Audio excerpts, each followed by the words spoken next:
Before we begin, I want to warn you that this story contains mature themes. It deals with the challenges of new motherhood, family relationships, and infidelity. If these topics make you uncomfortable, you might want to stop watching now. Start it so subtly. At first, I didn't think much of it, just harmless glances, or so I thought. But those glances lingered, and over time, they became harder to ignore. He'd look at me like I wasn't his mother, like he was seeing me as something else, someone else. And for a long time, I pretended not to notice.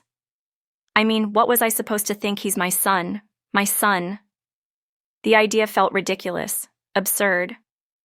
But once the thought crossed my mind, it never left, followed me everywhere. In every room of this house, I started catching his eyes on me when I walked past. If I turned to him, he'd look away, but only for a second.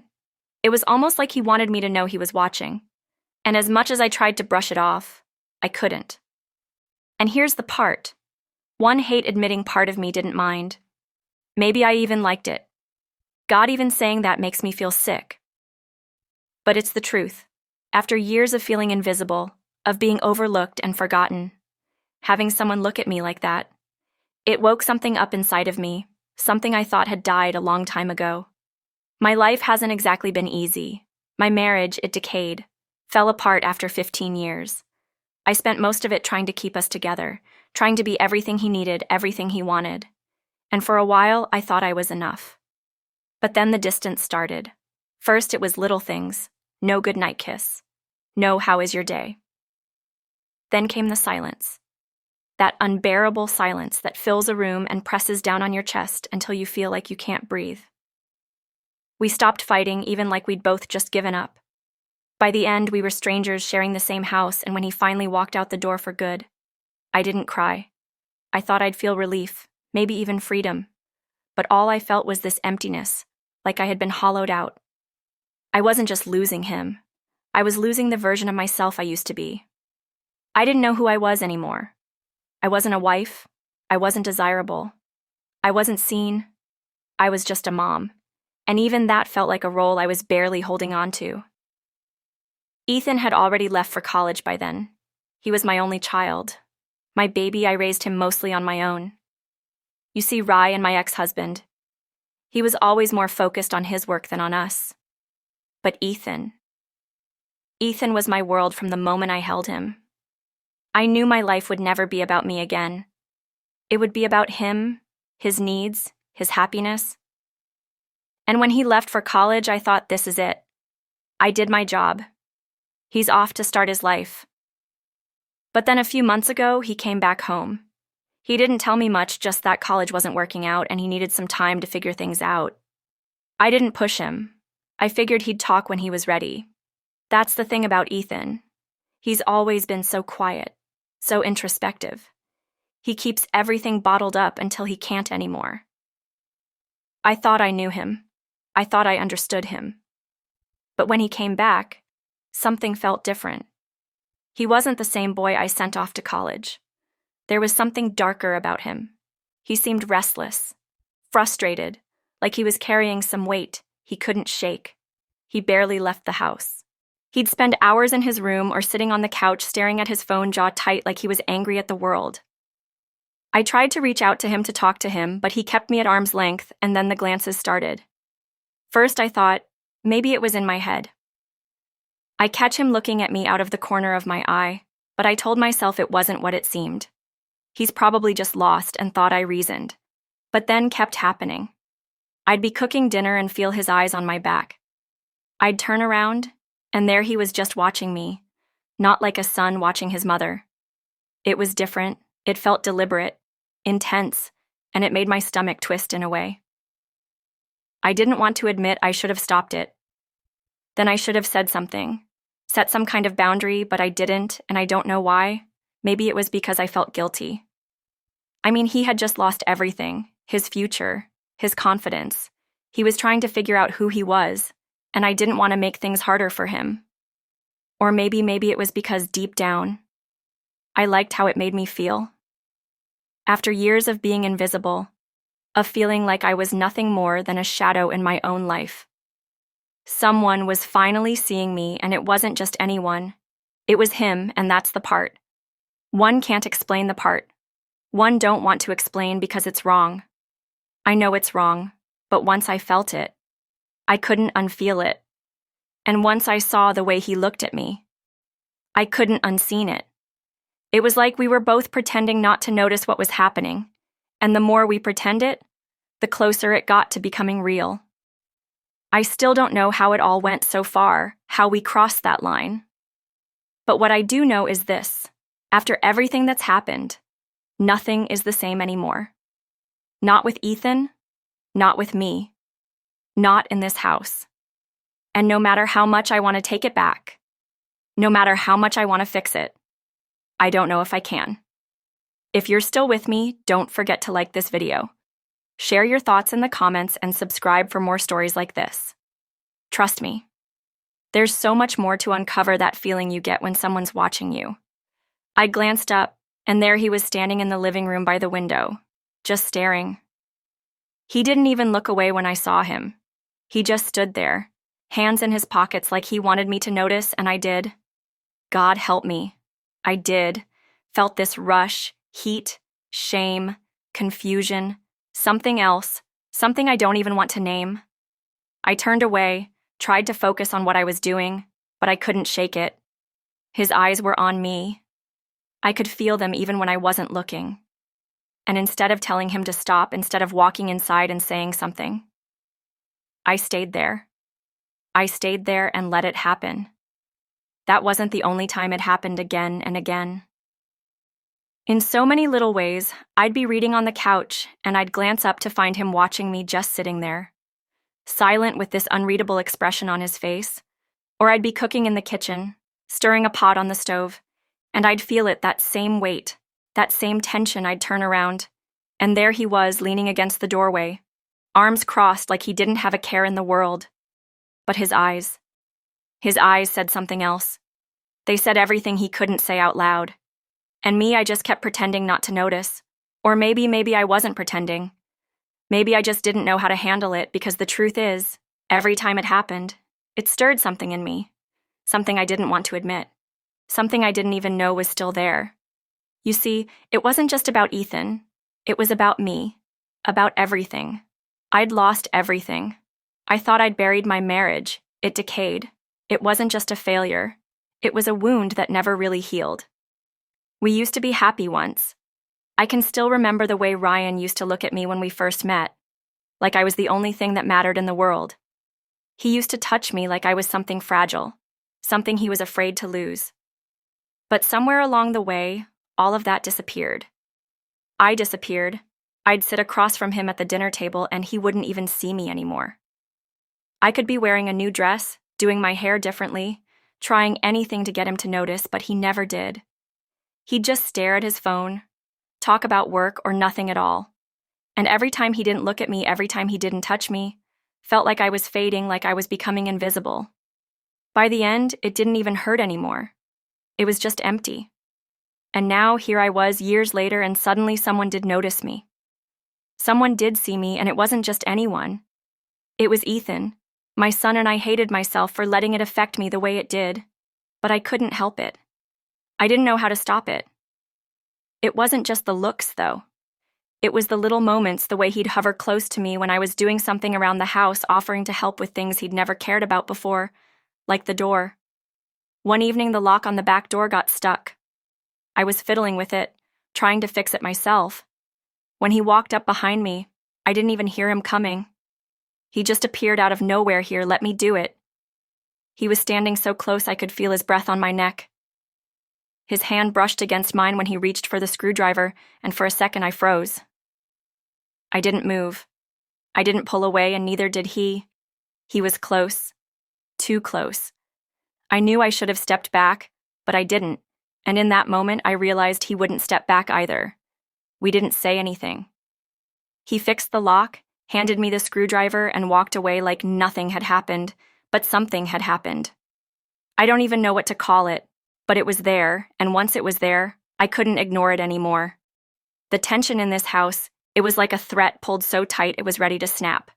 Every interaction felt loaded, like we were walking this invisible line, pretending it wasn't there, but it was, and every day it got harder and harder to pretend. I didn't know what was going to happen. I didn't want to know, but deep down, I think I already knew. And that thought terrified me. That night still haunts me. It was late, close to midnight when I got home. My shift had run long, I was exhausted, my feet arched, my head was pounding, and all I wanted was to crawl into bed and forget the day. The house was dark when I walked in, and for some reason that darkness felt heavier than usual. It wasn't the comforting silence. I was used to know. It was different. The air felt off, like something wasn't right. I set my keys down on the counter and headed to my room, barely awake. But as I got closer, I heard something. It wasn't loud, but it was there. A faint sound. Soft, rhythmic. I froze. My first thought was that maybe I'd left a window open, that the wind was brushing the curtains, but it wasn't that. No, this sound was different. It was coming from inside my room. My heart started pounding. My body was screaming at me to turn around to leave, to not open that door, but I couldn't stop myself. My hand was shaking as I reached for the doorknob, and when I pushed it open, I'll never forget what I saw. I stepped inside and sat down on the edge of his bed, leaving just enough space between us to keep it from feeling too intimate. Neither of us spoke at first. We just sat there in the dark, the silence pressing down on us like a weight.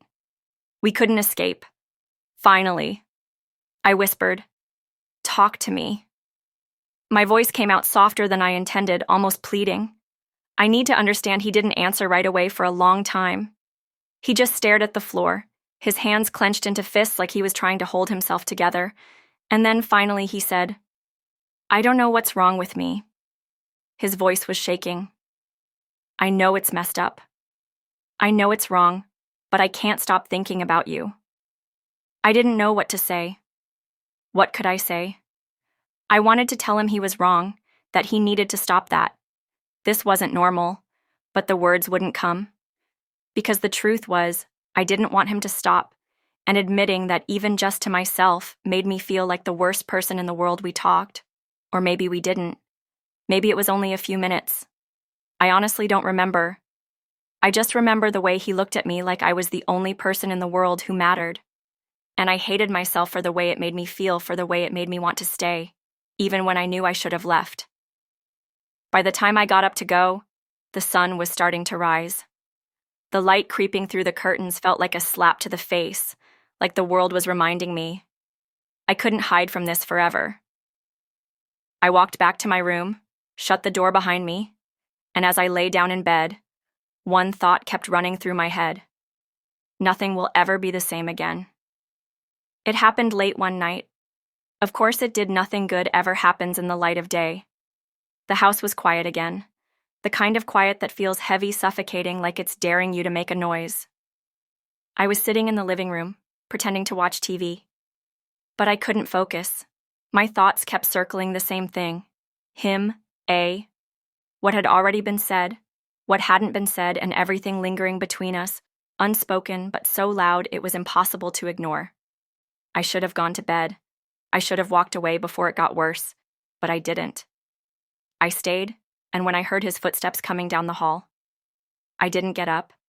I didn't tell him to turn around and go back to his room. I just sat there, heart pounding, body tense, waiting for him to walk in.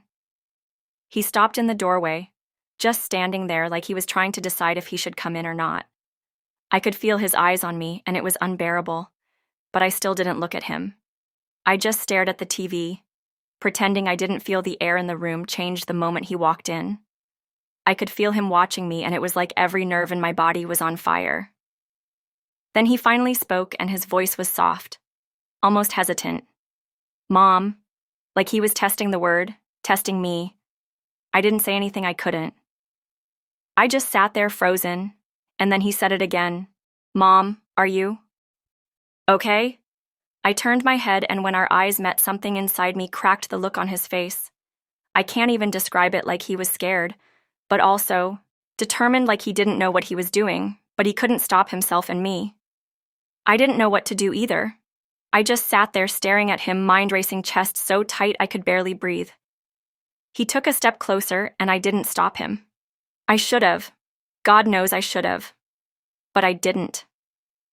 I just sat there waiting to see what he would do, and when he sat down next to me close enough that I could feel the warmth of his body, I still didn't move.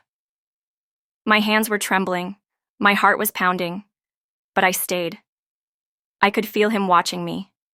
I could feel the weight of his gaze, and it was unbearable. I wanted to tell him to leave, to get up, to go back to his room too. Pretend none of this was happening, but I didn't. I couldn't, because deep down I didn't want him to leave, and that's the part that kills me. That's the part one can't forgive myself for. He reached out, touched my hand, and I felt my breath hitch. His touch was so light, so hesitant, like he was waiting for me to pull away. But I didn't. I let him hold my hand, and I hated myself for the way it made me feel, for the way it made me want more, for the way it made me feel alive again.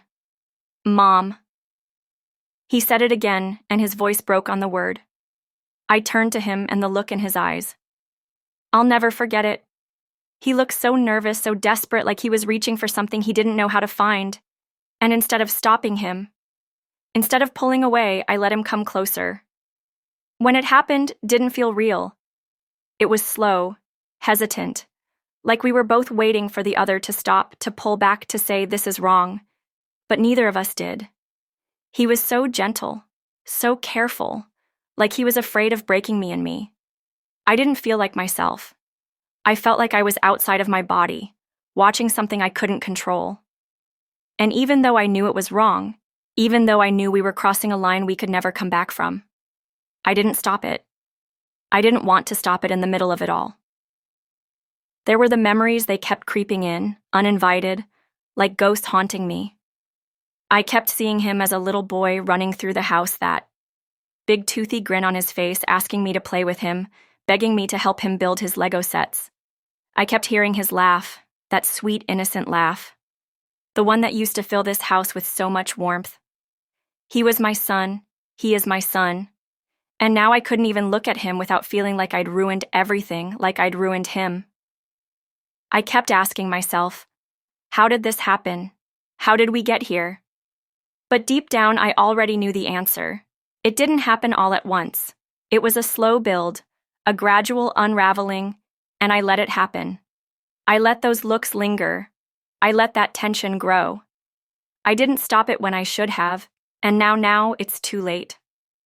By the time lunch rolled around, the silence in the house was unbearable.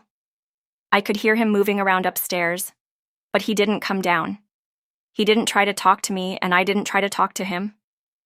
We were both avoiding each other, circling the same guilt, the same shame too. Scared to face it, too scared to face us. I tried to distract myself, but nothing worked. Not cleaning, not reading, not even the mindless daytime TV shows, the ones I usually put on in the background. Every little thing reminded me of him. Every sound, every smell, every tiny detail of this house screamed his name, and I couldn't escape it. I couldn't escape him or myself. It wasn't until the evening that I finally heard his footsteps on the stairs. My heart stopped when I heard him coming. I wasn't ready to face him. I wasn't ready to face what we'd done, but I couldn't avoid him forever. He walked into the kitchen, hands stuffed in his pockets, shoulders hunched like he was trying to make himself smaller. And when he spoke, his voice was so quiet I almost didn't hear him. Mom, that one word felt like a knife twisting in my chest. I turned to look at him, and the expression on his face nearly broke me. He looked so lost, so ashamed, so young, like the same little boy who used to crawl into my lap when he was scared and asked me to hold him. And all I could think about was how far we'd fallen, how far I'd let us fall. Can we talk? His voice was soft, careful, like he was afraid of saying the wrong thing, and I wanted to say yes. I wanted to sit him down, tell him everything would be okay, that we'd figure it out, that we'd fix this somehow. But I couldn't. I couldn't even look at him for more than a few seconds. I turned back to the sink and whispered, "Not now." I hated the way my voice sounded, cold, detached, like I didn't care. But I did care. I hear too much, and that's why I couldn't talk to him. That's why I couldn't face him, because I didn't know what to say. I didn't know how to fix this, and the thought that maybe I couldn't fix it was too much to bear. He didn't argue, he didn't push. He just nodded and walked out of the kitchen. His footsteps were retreating up the stairs, And as I stood there alone again, I felt like the worst person in the world. That night, as I lay in bed staring up at the ceiling, I kept hearing his voice, Mom. It echoed in my head over and over again, soft, broken, like a plea for something I couldn't give him. I kept telling myself that things would get better, that we'd find a way to move on, but deep down I didn't believe it. Deep down, I knew the truth. Nothing would ever be the same again. I thought things would get better with time. I kept telling myself that if we just avoided each other, if we just pretended like nothing had happened, eventually it would fade away. But it didn't. If anything, it got worse. The silence between us was louder than ever. Every room we shared felt like a war zone with invisible landmines scattered everywhere waiting for one of us to step on them. The tension was unbearable, and it wasn't just us who noticed, other people did too. Cade was the first to say something. He stopped by one afternoon to pick up a box of old books he'd left in the garage, and the moment he walked into the house, I could feel him studying me, watching me. Cade always had this way of reading me, of knowing when something was off in that day. He didn't even try to hide his concern. "You look tired," he said, leaning against the kitchen counter like he still lived here. I shrugged him off, told him I'd been busy at work, but he didn't buy it. He kept pressing, asking if everything was okay, if something was wrong, and for a split second, I almost told him, I almost let it all out, but then I stopped myself. How could I tell him? How could I look him in the eye and admit what I'd done? I couldn't, so I lied. I smiled, told him everything was fine, and eventually he stopped asking. But the way he looked at me when he left, I knew he didn't believe me. And then there was Tiana, Ethan's girlfriend. She'd been around a lot lately, popping and unannounced, trying to spend more time with him. First, I didn't think much of it, but then I started noticing the way she looked at me, the way her eyes lingered. When I walked into a room, she knew something was wrong. Maybe she didn't know exactly what it was, but she could feel it. And that scared me, because if she kept looking, if she kept digging, eventually she'd figure it out. And if she did, if anyone did, I didn't know what I would do. I thought I was holding it together. I thought I was doing a good job keeping my emotions in check. But then Peyton came over. She's been my best friend for years. She knows me better than anyone. And the moment she walked into the house, she knew, she felt it, that something was wrong. "You've been distant lately," she said, sitting across from me at the kitchen table. Her arms crossed like she was ready to interrogate me. "Is everything okay?" I wanted to tell her. Yes. I wanted to lie to her the way I lied to Cade. But when I opened my mouth, no words came out. I just sat there, staring at the cup of tea in my hands, praying she'd drop it. But Peyton, she never drops anything.